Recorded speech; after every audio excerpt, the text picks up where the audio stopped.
greatest story ever told.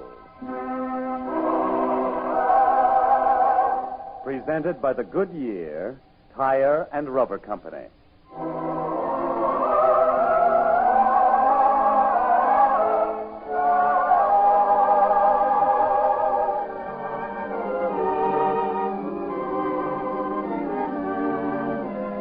This afternoon we present A Cup of Cold Water, a drama inspired by a teaching set forth in the 10th chapter of the Gospel according to St. Matthew. A teaching from the greatest life ever lived.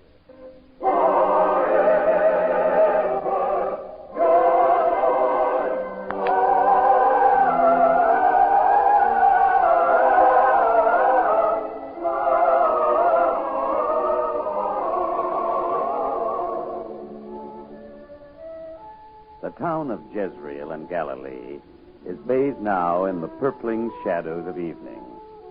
The walls of the modest white houses reflect the rays of a setting sun, and the sounds and activity of another busy day are beginning to settle into the quiet that comes with the dusk.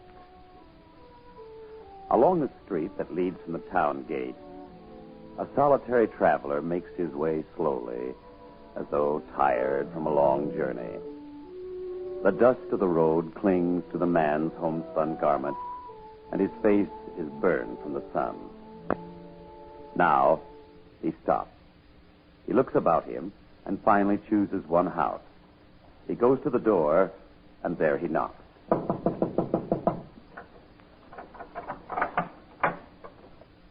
Yes. Do you seek someone in this house, stranger? Friend, I would ask you to do me a kindness. I have come a far distance this day, and I am tired and thirsty. Would you take in a weary traveler and give him a place to rest, some water to drink? Well, you seem like a decent, honest man. Yes, come in. Thank you, friend. Sit here on this stool. I shall get you some water with which to wash. Simon, who is it? What do they... Oh. Peace to you, good woman, and to this house. Thank you, sir. Lois, this stranger is dusty and tired from a long journey. Come, we shall get some water for him. Come, Lois. Thank you, friend. Simon, there will scarcely be enough food for the two of us. How could you invite a stranger? He knocked, and he asked to rest. And we must help him, Lois. Besides, there is something about that man. He looks no different from other men.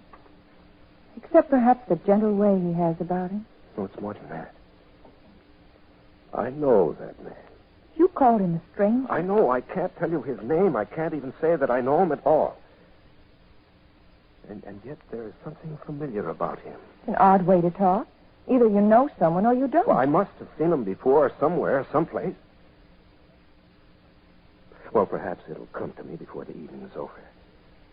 In the meantime, we must get water for him to wash with, and we must share our meal with him.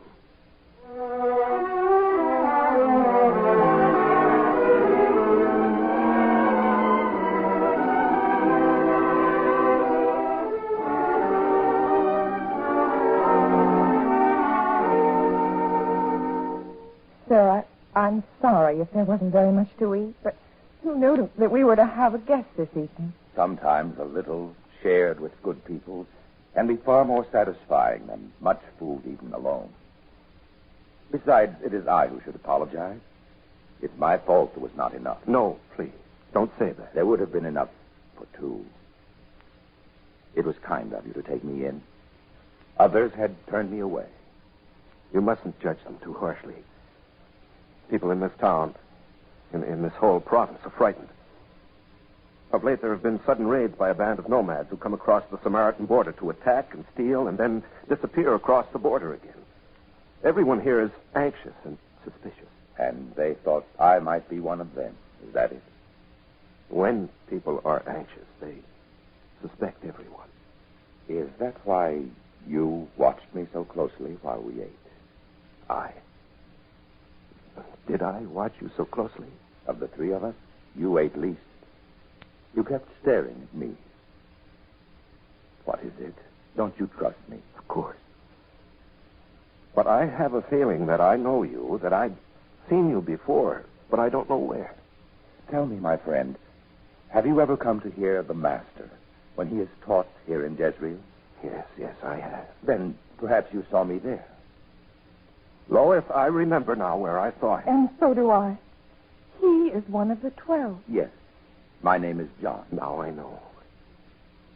Well, John, it is no small honor to have you as a guest in this humble house. The honor and good fortune are mine, Simon, to have fallen in with friends, with followers of the Master. People... Please, John, don't say that. It's not that way.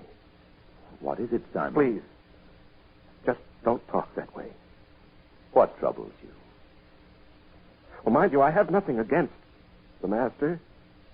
Nor do I say his teachings are not good. But as to being a follower of his, well, that's quite another matter. If my presence here troubles you in any way... Oh, there's no need to leave, John. But neither is there any need to make a point of this with others. We shall keep this quiet, shall we? You seem so frightened. The door. A knock like that, it's not the knock of a friend. We had better answer it, Simon. Yes, I'll answer it.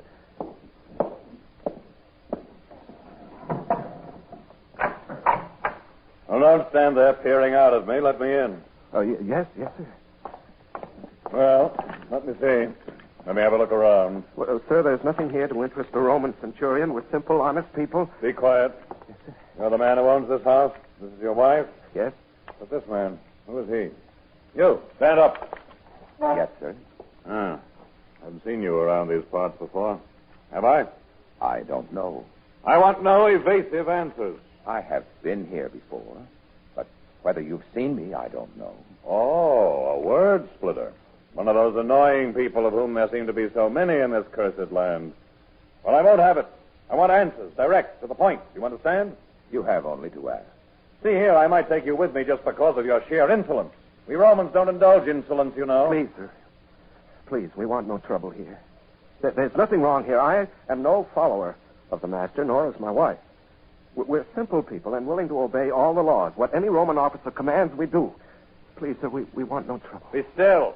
Sir, if you have come seeking followers of the Master, you've found one here at least. I am a follower. And if you would take me, do so. But don't harm these good people. They were only doing an act of kindness by taking me in. What is all this prattling about the Master? Isn't that what you came to ask? I'm not interested in what wandering prophets teach or in who listens to them. That's a business for madmen and fools. Then what do you want? We had received word that those raiders were at large again this night, that they crossed the border from Samaria. I wondered if some of them had already filtered into the town in the guise of travelers. They've done that before, you know. Yes, I've heard. Well, if that's what you seek, we have no one here except this one man, and he's no bandit or thief. Yes, I can see that. Well, I shall be on my way. If you hear or see anything suspicious, let us know at the encampment. Ask for me, the Centurion. Yes, sir, we will. Good evening.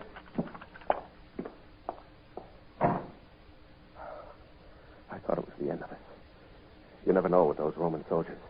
For nothing, for absolutely nothing, they'll drag a man down to their encampment and torture him there till he confesses to anything. You can't be too careful with them. Simon, please, sit down. Rest. You look so pale and frightened. Frightened? Yes. John, you must be ashamed of me. No, Simon. But you must. How quick I was to deny that I knew anything about the Master. You were a little afraid. But you weren't. I admired the way you stood up to that centurion. The way you said so bravely that you were a disciple. I couldn't have done that. Maybe now you know why I can't follow the Master. Though I believe every word I've ever heard him say, I still can't admit it openly and follow him. Too many people disapprove. There's danger in that. And I'm a timid, frightened man. I cannot face that kind of danger. If you are on the side of God, Simon, there's nothing to fear. Remember that always. It takes courage. You will find it, Simon. You'll find it. I hope so. Now, you've been kind enough to me, both of you. And I've brought you only trouble. No, John. It's been no trouble. Because of me, there was almost trouble with the Centurion. Perhaps it would be best if I went on, now that I'm refreshed and no longer hungry. Leave now?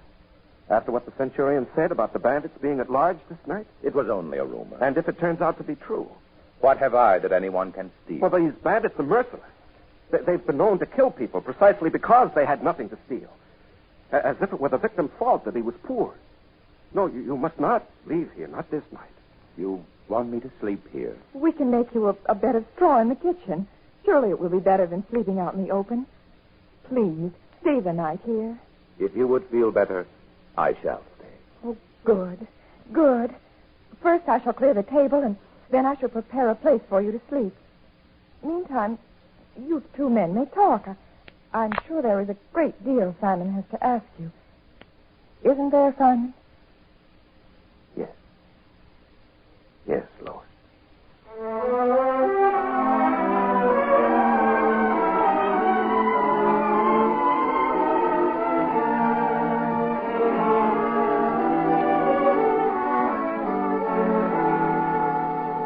And then, John, you must tell me what happened after that.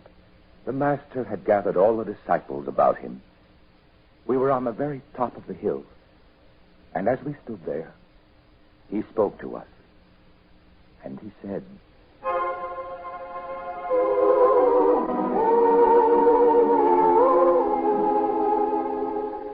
Blessed are the merciful, for they shall obtain mercy. Blessed are the pure in heart, for they shall see God. Blessed are the peacemakers, for they shall be called the children of God. Blessed are they which are persecuted for righteousness' sake, for theirs is the kingdom of heaven.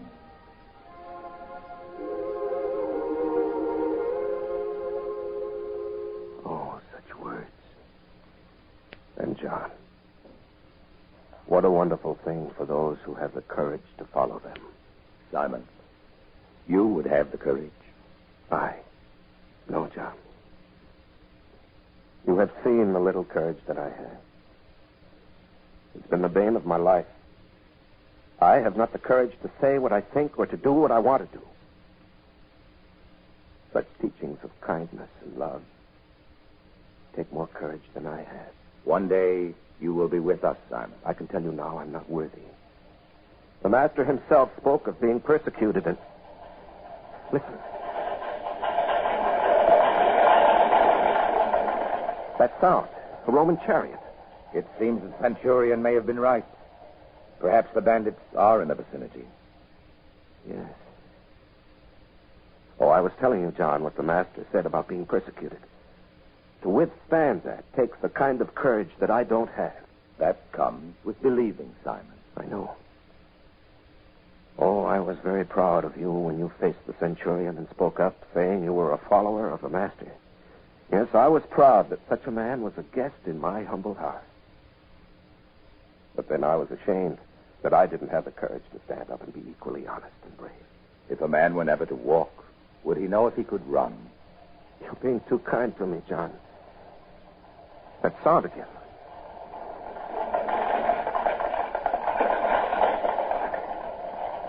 The Romans seem to be out in force. Yes. The bandits must be in the vicinity tonight, and the Romans are out in force. What a pity. Well, surely you can't mean it would be a pity if they were caught, can you, John? It's a pity that blood will be shed this night. Bandit blood? Roman blood? Human blood, in any case. Simon, would you give me a moment that I might pray? Pray. What for? For the bandits and the Romans. Yes, John. I shall be quiet, so you may pray.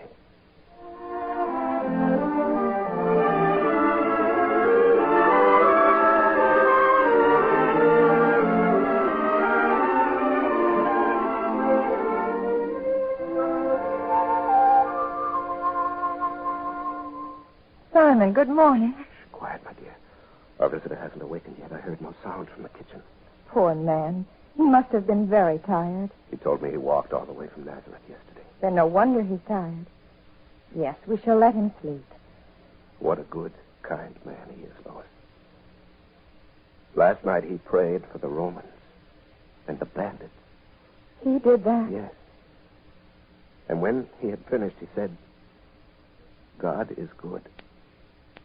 May justice be done without blood being shed.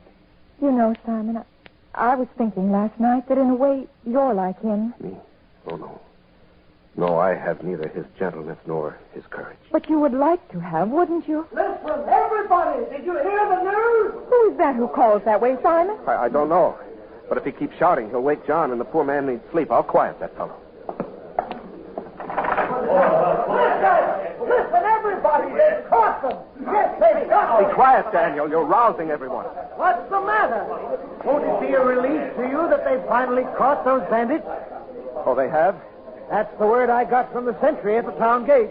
He said that all night the Romans kept pouring out of the town. He's sure they finally rounded up those raiders. So this town will be free of any more attacks now. Tell me, do you know if any of them were killed? Who cares if they were all killed? The important thing is the Romans have finally got them. Hey, listen, everybody. Please, Daniel, lower your voice. Hey, what's the matter with you, Simon? You don't seem happy that the bandits have been caught. You don't want me to raise my voice. Whose side are you on? Well, I'm glad the bandits were caught. Of course I'm glad. I wonder. A lot of people don't think too well of you, Simon. You're strange, different. And people notice it, let me tell you. Different? Me? I'm not different from anyone else in this town. Yes, I'm glad the bandits were caught. And if some of them were killed in the process, it had to be. Yes, and you should go announce it to everyone. Of course. Of course, Dan. All right, then. Let's have no nonsense out of you. Hey, listen, everyone. The Romans have caught those bandits. The Romans have caught them. So they've caught them, Simon. Oh, John. We thought you were asleep. Asleep? No. I've been saying my morning prayers. Tell me, did you hear what I said? Yes, I did hear, Simon. Then you know that once again I was afraid to say what I really felt. Then we must be glad that at least you were concerned about whether any blood was shed. Do you think that's a hopeful sign? A very hopeful sign, Simon. Thank you, John. And now, Lois, the morning meal. Our guest shall eat well, for he still has a long journey to make.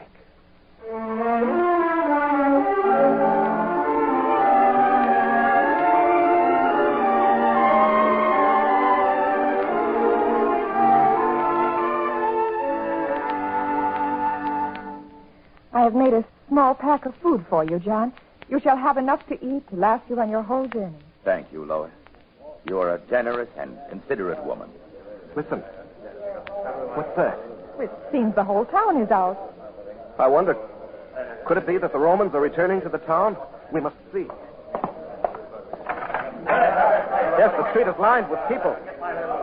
Yet I see no sign of Romans or captives. Perhaps your friend Daniel aroused everyone with a false rumor. It would seem that way. There they are. But surely the people have seen something the way they call out now. Yes, I can see now. That centurion rides at the head of a long procession. And look, behind them there are some soldiers, and then some others who are not dressed in uniform. Look, Simon, there are not only men, but there are women, too. Yes, the Romans must have crossed the border and captured that whole tribe of men. Yes, look, now you can see them. That's the bandits. Oh, look, some of the people have seized stones, and they throw them at the prisoners. Lois, that woman, the one carrying the child, she was hit. And look, now the crowd surges forward. Stand back. Everyone, stand back. That's right. Stand back. These thieves are now prisoners of the Roman authority. We shall deal with them. Look, Simon, the woman who carried the child, the one who was hit with a stone, she's trembling. She seems unable to walk any further. Yes. She's about to fall. No, there. One of the soldiers caught her. What is it, soldier? This woman, sir, she can't go on anymore. We've marched a good way since last night. I don't wonder she's so tired. We will rest here. Eddie! Allow the woman and her child to sit down. Aye, sir. Let them rest, is it? Perhaps we should treat these marauders like honored guests? Turn them over to us. We'll show you what to do with us. Be still and stand back. I want no one of you coming close to these prisoners on any pretext. Simon, I keep watching that poor woman and her child. Yes. Look at the child. Tired and thirsty. An innocent child suffering because of the sins of its father. Water! For my child! Please, not for me, but for my child. Please, a cup of cold water. Perhaps you should have thought of the child before you sent your menfolk marauding and stealing through our Galilean countryside. Please, a pity. A cup of water for the child. Be still, woman. You'll get water when we reach our encampment. The child is thirsty now. And she will be thirsty for a while longer. It isn't right for the child to be punished. What wrong could such a little girl have done that they would deny her water? Yet no one moves to get the child a drink. Do they, Simon? I would like to do it. Then why not? You can see the crowd. You know how they feel. And didn't the centurion himself say that no one was to draw near to those captives on any pretext? Simon, a thirsty child. Will you call her a captive? Believe me, John, I would like to do it. I would like to, but it's the same thing. No courage. No courage. They've had enough rest. Get them on their feet. Aye, sir. Water! Please, some water for my child. Get them to their feet and moving. On you. Look at them. Exhausted, and yet now they would drive them. It's a long march to the encampment. Simon, John, where is Simon? Wait, my good woman. But he stood beside us only a moment ago. And here he comes now. Simon! Please, Lois, stand aside. Simon, you carry a cup of water. The child is thirsty. Let me through. Let me through. Why should we let him? Hey, look! Look at Simon carrying water to thieves. Let me through. Now, let me through. Do you hear? Get them moving, I said. What is it? What holds up our progress now? Sir, I do. What's the meaning of this? I gave orders that no one was to approach these prisoners. You dare disobey my orders? The child, sir. Here is water for the child. Please, sir, let my child drink. Let her drink. Well, all right. Get on with it. Here, woman. I shall hold the cup for the child. Here. Drink. Drink, little one. Thank you, sir. Get them moving. Get them moving. Come, woman, on your way. On your way. There, woman. The child has finished drinking. Bless you, sir, for your kindness. Bless you. God be with you, poor woman.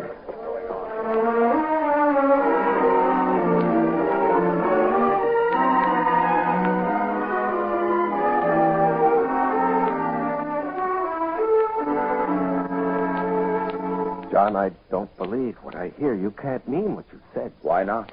Only a day's journey from here, we shall find the master. But that you think I'm worthy to follow him. I think you are.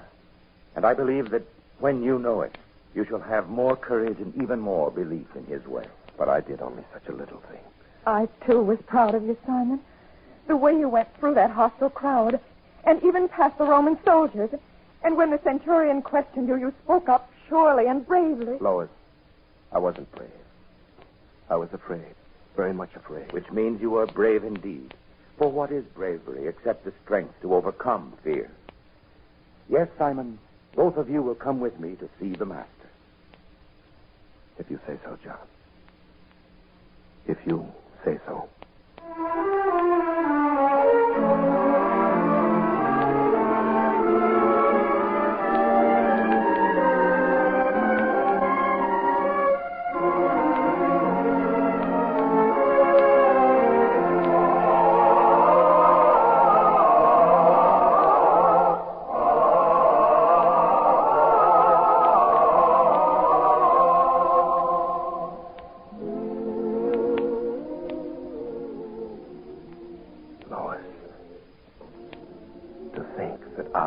stand in the presence of the Master.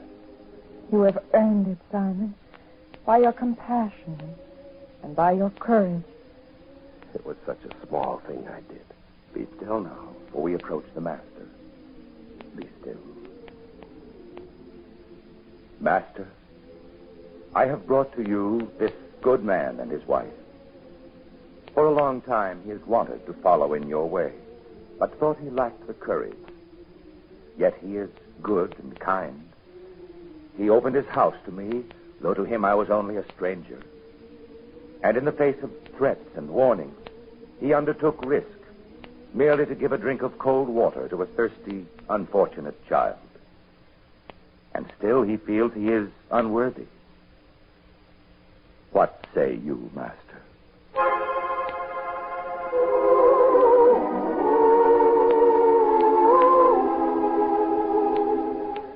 He that receiveth you receiveth me, and he that receiveth me receiveth him that sent me. And whosoever shall give to drink unto one of these little ones a cup of cold water only, in the name of a disciple, verily I say unto you, he shall in no wise lose his reward. Lois, did you hear? Oh, Master, thank you. Thank you, Master.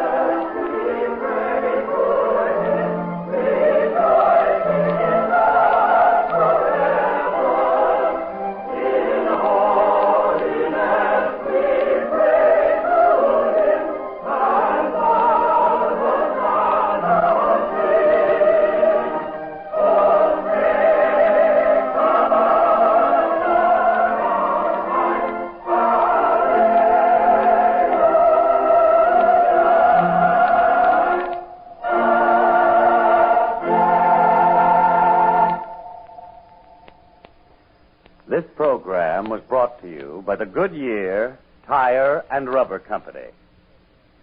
Next week on this same network at this time, we will present The Story of Zacchaeus, based on an event from the 19th chapter of the Gospel according to St. Luke. Another episode in the greatest story ever told from the greatest life ever lived.